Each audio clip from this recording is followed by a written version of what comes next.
And here is a fact: well-known Adventist attorneys submitted legal briefs to the United States Supreme Court arguing to block, yes, block restrictions on abortion. Right here, celebrated Adventist attorney Lee Boothby, an attorney for the General Conference, Robert Nixon, in the case of Webster versus Reproductive Health Services, they argued to stop anti-abortion legislation. That is to say, or in other words, they want laws to protect the abortionist, but they do not want any laws to protect children. And all of this is a documented fact that is a matter of public record. When you have attorneys at your church headquarters being paid with holy tithe money, publicly arguing to dehumanize the unborn and defending the premeditated murder of children, your church is very pro-abortion. Now, I have a copy of the actual brief that was submitted to the Supreme Court, so in this video, you will definitely want to see their arguments. Here is the background of the case. In 1986, the state of Missouri enacted legislation that placed a number of restrictions on abortions. The statute's preamble indicated that the life of each human being begins at conception, and the law codified the following restrictions. Public employees and public facilities were not to be used in performing or assisting abortions unnecessary to save the mother's life.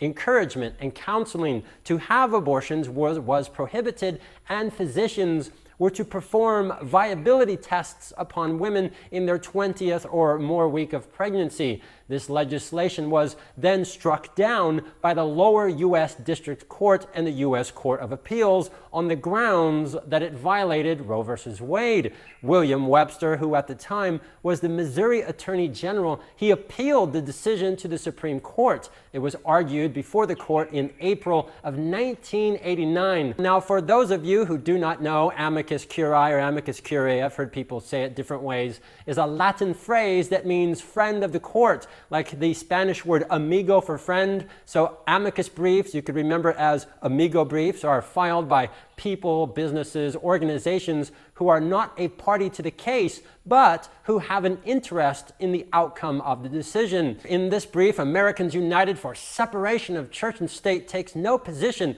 on the questions of whether public funds or facilities should be utilized to provide abortions or the regulation of abortions. Our concern, rather, is directed to what we believe to be theologically derived legislative findings by the Missouri legislature that personhood begins at the moment of conception. Such an inherently theological but controversial determination violates a core purpose of the Establishment Clause of the First Amendment, that is, the absolute prohibition against government preference of one religious sect or denomination over another and the placing of the state's imprimatur on a particular religious dogma. The statute, co-authored by the Missouri Catholic Conference, is based upon inherently theologically derived legislative findings, and the Missouri legislature, in the written text of the statute, determined that human life or personhood is conferred at the time of conception. Okay, so this is very revealing. This is very, very revealing.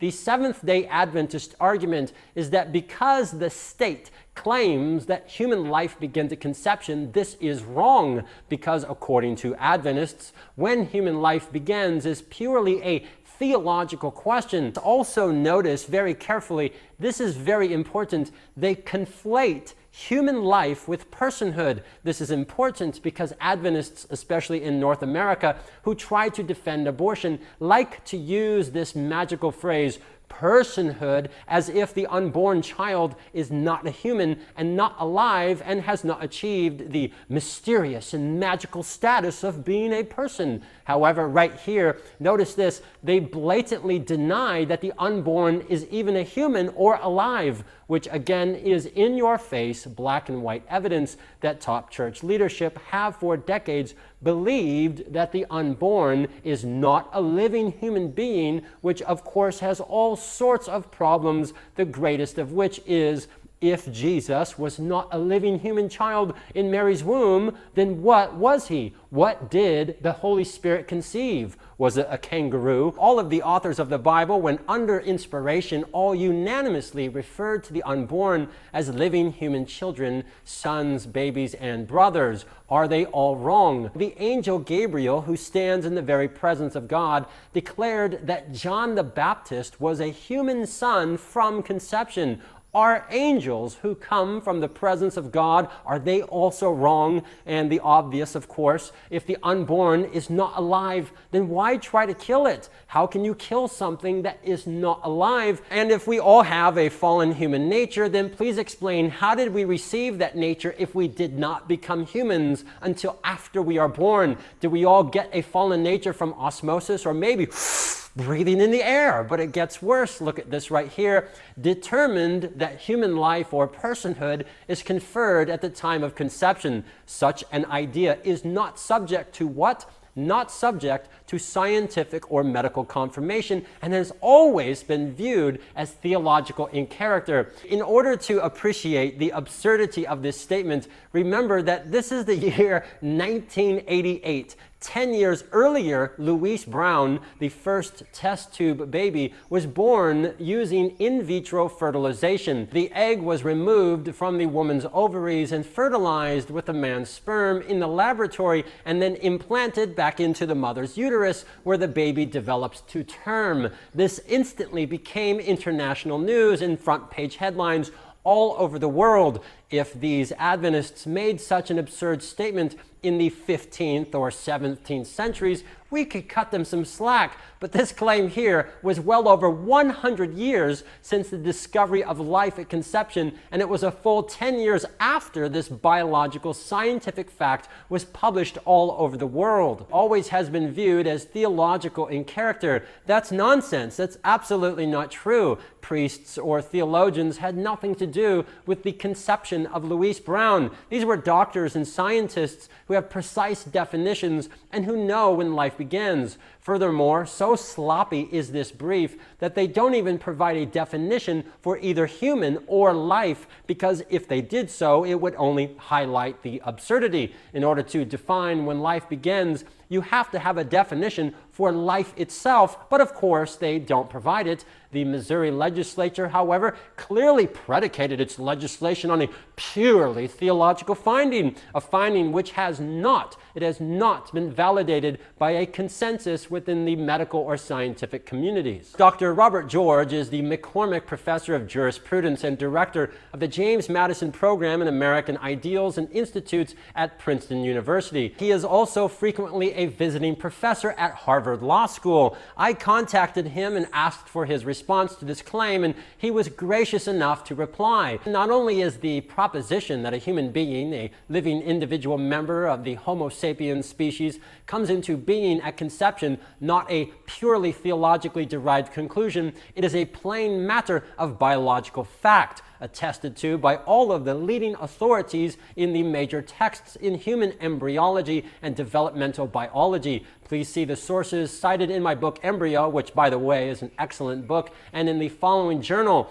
Anyone who claims the contrary qualifies as a science denier, and if consensus were needed to legislate on a controversial moral question, then it would have been wrong to propose the legal prohibition of slavery for most of human history. The consensus argument is, if I may be blunt, patently ridiculous. It cannot withstand a moment's scrutiny. There was no consensus over slavery, voting rights for women, racial discrimination, etc. Again, this is 1988. These Adventist attorneys are making the outrageous claim that there is no consensus when life begins 10 years after. This is 10 years after the landmark test tube experiments, demonstrating very well that scientists and medical doctors, they know exactly exactly when life begins. And remember, these are not folks over there on the West Coast in Loma Linda or La Sierra. This is the Council for the World Church headquarters at the General Conference. And if you think this is embarrassing, it's going to get even worse. The official approval of the state of Missouri has been placed on sectarian views that have historically generated divisive theological debate, which by its very nature can never be resolved by legislative findings derived from a what? Consensus of the scientific and medical communities.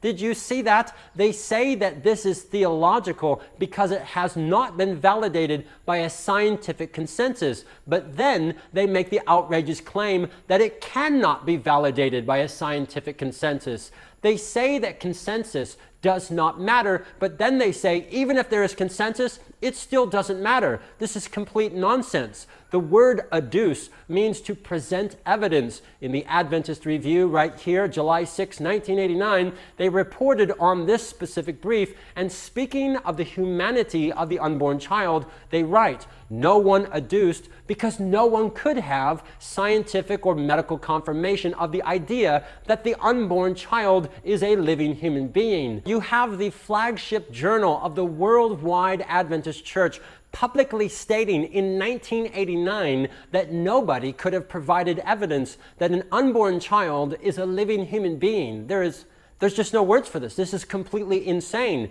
And please take a moment to stop and think about that. If science and medicine cannot confirm the beginning of a human life, then please explain how in the world can you confirm the ending of a human life? According to this argument, if there is a severe accident out there on the highway and people are bleeding and unconscious, you cannot call a paramedic or a doctor because according to the high priests of the Adventist religious liberty cult, there is no objective way to tell if someone is alive or dead. You need to call a pastor or priest to determine if they are alive or not, because this has always been viewed as theological in character. But even if you call the pastor or priest, they still can't tell you if you are dead or not, because according to these Adventist lawyers, nobody has ever agreed. Well, guess what? A human is not a religious belief. We are physical living objects that move and grow. We are not some vague, mysterious phantom out there in the ether. You watching this video, you are not some nebulous concept. We are physical with physical biological properties that can be objectively measured, observed, and studied. These Adventist lawyers, representing the church with the approval of church leaders, argued to the Supreme Court that we are supposed to deny. They want us to deny the most basic facts of the physical reality of human life. The reason I am making this video and the reason I'm highlighting these absurdities is because not only has the Adventist Church, at least since the 1950s, officially taught in our official books that the unborn child is not a living human being,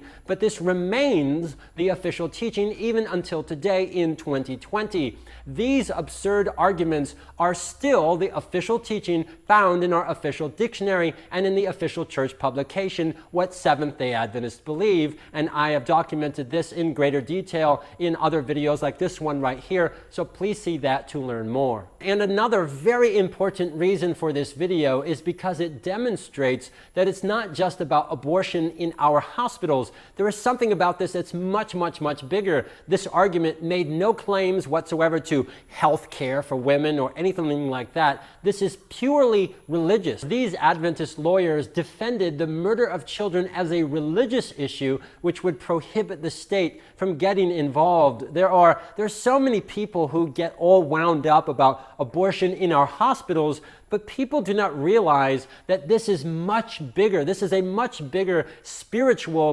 doctrinal problem and far worse than people imagine. And these lawyers would never have been given the green light to go ahead and do this unless top church leaders were fully committed to this belief. Here are a few more bits of insanity. On page 14, they boast of supporting and defending several churches in Tennessee when they campaigned to oppose alcohol. That's right. Alcohol. These Adventist lawyers from the General Conference are publicly boasting before the Supreme Court that they helped churches who opposed alcohol, and they make this boast in the very same brief where they are attacking other churches who oppose killing children. Oppose alcohol and Adventists will help you, but if you oppose killing children, then Adventists will oppose you. Page 8, citing another brief filed by Lutherans, Baptists, and Evangelicals, read this right here. 47 church denominations represented in this brief. So 47 denominations agreed to support laws making it illegal to kill children by abortion. And not only did Adventist lawyers not support this, we had our attorneys from the GC file briefs opposing them. We Adventists are constantly telling the world how wrong every other denomination is, but here are, count them, 47 denominations who do not want to kill children, and we publicly opposed them. Page 25, declaring the unborn child as a living human being would portend myriad of unpredictable ways for wreaking havoc. Now, stop for a moment and consider what is happening here. These Catholics, Lutherans, Baptists, etc., they are petitioning to stop abortion because they believe that the unborn is a living human child. Science agrees and also says the same thing. And the scriptures also agree that the unborn are complete living human beings. On the other side, opposing them, are these Adventists who claim this anti-abortion law is religious in nature, but the irony is that the Adventists themselves are seeking to impose a religious belief on everyone else. They are arguing that the unborn are not living human beings. They argue that defining the unborn as human would portend a myriad of unpredictable ways for wreaking havoc. Yet it is the Adventist argument to dehumanize the unborn that wreaks the most havoc. These Adventist lawyers are accusing others of precisely the very thing that they themselves are doing. We Adventists all over the world who stand up and preach that the USA will one day fulfill prophecy by speaking as a dragon have ourselves appealed to the highest court of the USA to enforce death decrees brought about by the dragon. Millions of children are violently killed every year by abortion. Since the Adventist Church began supporting this in 1970, multiplied millions of little boys and girls have been dismembered and ripped apart. This is the #1 greatest Holocaust that has ever taken place on planet Earth, and the Adventist Church not only supports it, has participated in it, but has shockingly appealed to the voice of the dragon to protect it and ensure that this genocide continues in the name of religious freedom. And it gets even worse. Of all of the insane, illogical, contradictory statements in this brief, I saved the worst for last, and it's so bad I'll have to make a separate video. So this is part 1, and in part 2 I'll provide evidence that these Adventist lawyers, they knew that their arguments were false. Nevertheless, they were so intent on bad-mouthing Catholics that #2, they went ahead anyway and accused Catholics before the Supreme Court of being dishonest, even though they had plenty of evidence that their accusations were completely false. So stay tuned for part 2.